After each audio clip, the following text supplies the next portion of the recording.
What is going on, YouTube? It is Primitive here, and today I'm going to be bringing you a quick match here. Me and my opponent were both playing decks at this tournament that are very fast. Myself playing the Agumon, and my opponent's going to be playing the purple MetalGarurumon, and these decks are very fast and very aggressive. We were joking with each other at whose deck is going to be the fastest in this tournament, and so even after we finished our matches, we were able to still get a match in during this round, and so we're going to bring that to you. So I'm going to go ahead and start off with Agumon and Tai, pretty much how I want to be starting because I want to be able to gain that memory, get that draw, and my opponent's going to be able to get Matt out so that way they don't get choked. But I'm going to go in with a double lightning joust with the Greymon since we are less than or equal to security, so that's going to be 4 checks coming in right there.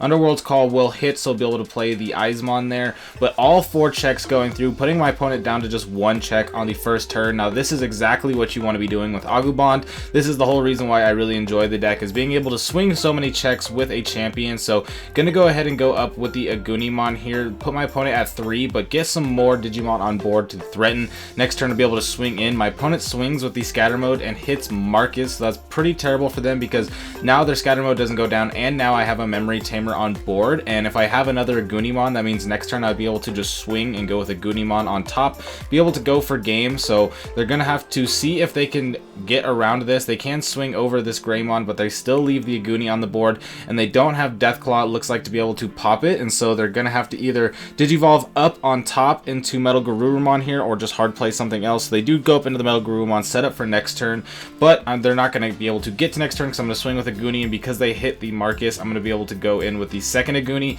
Showing my hand right there, I had more promo Greymon, so my hand was just super nuts right there. Probably one of the better hands that you could get with the deck, and it all worked out. It's being super aggressive and being able to just win so quickly. And like I said, these 2 decks are ones that are meant to be very fast, going at each other to see who can take it. Now the Agumons this time might be able to go on the upper end if it does go down in the security check, but unfortunately for them, it's going to hit the Agumon expert, so it does survive. But they can potentially pop it with something like Deathclaw or Calling to the Darkness, but they decide to just play down a Gabumon, so that way they'll still be able to build up next turn. I'm going to be able to go to 3 by gaining 1 and drawing 1, and I gotta start building up here. I don't have the Greymon this time to be able to go in for a bunch of checks, but I still can potentially start to get some aggression going on. I will survive the check there thanks to the Kapurimon, and I'm just going to go ahead and play out Agumon and then another Tai. Agumon's effect will allow me to gain a memory when I play the Tai, so I'll leave my opponent at 2, which will give them minimal memory. They'll be able to Digivolve into the Kinkaku here, but that means that without the Jack Raid, they're not going to be able to go into Promote, which means that they're not going to be able to clear off both of my Digimon. The Agumon swings in and it hits Lightning Joust, goes my hand, so once again it is surviving, but they can go into the Promote here, put me at 1, and that's going to mean that my rookies are not safe because they're going to be able to swing and delete them. So I can't very easily go wide here, or else they're just going to be able to clear, and so I have to make between a choice here. I have to either swing in and then play the Tai and put them at 2, or I can play the Tai and once again gain the memory and put them at 1. I decide to put them at 1 and get the Tai out, and then next turn I'll be able to promote, draw some cards, gain some memory, but I think I should have potentially swung in there and just put them at 2 so that I can get the checks in, because now the Agumon's just going to go down for free because of the promote. And yes, I did put them at 1, but they're still going to have a pretty effective turn, and now they're going to be at 4 security instead of 3, so like I said, I do think that's potentially a mistake. The Agumon scatter mode is finally going to go down by hitting the Bond of Friendship, so now they can potentially start to turbo out with their Agumons. If they have them, they are looking at what cards they want to discard. Usually when you got those Agumons, they drop them right away, so we'll have to see what they want to discard. Going to discard a MetalGaruru and an Agumon, so one of them coming out right here, and then going to be able to go for the remainder of the draw effects.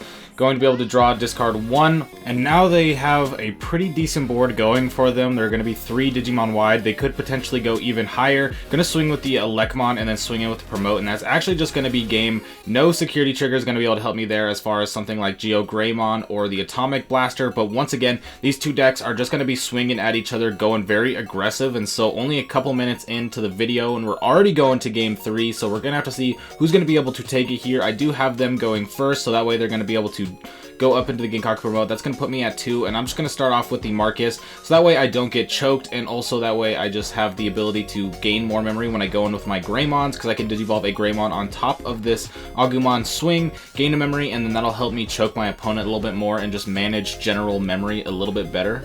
But they are going up into the Lady Devimon here, which is going to allow for extra draw and discard here. Going to put a Digimon and then a Kinkaku in there. So gonna start building up the promote package in the graveyard so that way they can bring that back later. And then I'm just gonna go and Atomic Blaster this away. It's something that's a little bit scary. I don't want them going up into their MetalGaruru. So they're gonna go with their draw discard effects here and then start their turn. But getting rid of the Lady Devimon is pretty decent, so that way they don't go into MetalGaruru. MetalGaruru is gonna be able to Digiburst and be able to just get a lot of advantage. And that's not exactly what I'm looking for here. So gonna have to see what my opponent can do to respond to this. I am feeling slightly ahead on board just because I have the Memory Tamer and the Agumon on board, while they're just gonna have to build in the back with 2 memory. But 2 memory is just enough for them to be able to Digivolve into a champion, and then I'm gonna go to 3 anyway, so they can Digivolve up into an ultimate. And so that's exactly what we see them do here, going all the way up to the Skull Greymon here, so they can potentially go into the MetalGaruru next turn. But now I do have the Greymon going in, so I am gonna be able to swing. No Lightning Joust, but I still can go ahead and just get the security attack +1, which will be sometimes good enough. I am going to be sitting at 8k and then tap the Marcus to gain a memory. So both of them are going to go through. They are going to hit Fight for Your Pride, which is going to allow them to play out something. They go ahead and go with the Promote, which is going to allow them to get the Kinkaku underneath. They don't have the Ginkaku, which is good because that would just give them even more memory gain and some draw. But now with my Greymon suspended, they can swing over with either of these Digimon, which is going to slow me down.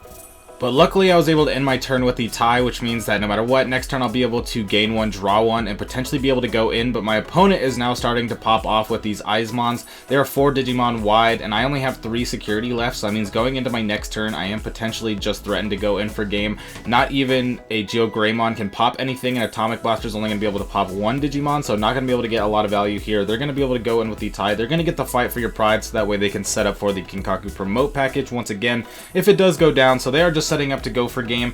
I don't have too many options here. I have to just kind of hope that I have the best security, but even then that's not really going to help, so I decided to go into the Bond. This is going to make it so that way if I do hit the Gravity Crush into a Goonie, I do technically have a win condition here because I will trash the top security and then be able to go in for 2 checks. My opponent just has to resolve these on deletion effects right now, the draw discard, but get those 2 checks in. But again, the only way for me to really win here is to be able to get the Gravity Crush into a Goonimon to go for game. If not, I just trashed my 2 security, and my opponent's already had the board way too wide. Even if I didn't trash my security, they would have been able to get it anyway. The only downside is that when I did trash the security there, I did trash Gravity Crush, which means that it wasn't capable for me to draw it, so I didn't actually have the memory there to even go into the Aguni. So my opponent is just going to be able to take it after I trash myself, but I did have to try and go for my win condition there, which was hitting that Gravity Crush. Unfortunately, I did trash it, but if you enjoyed, be sure to like and subscribe because I'll be bringing you even more BT7 content. I hope you have a fantastic day, and I'll catch you next time. Peace out.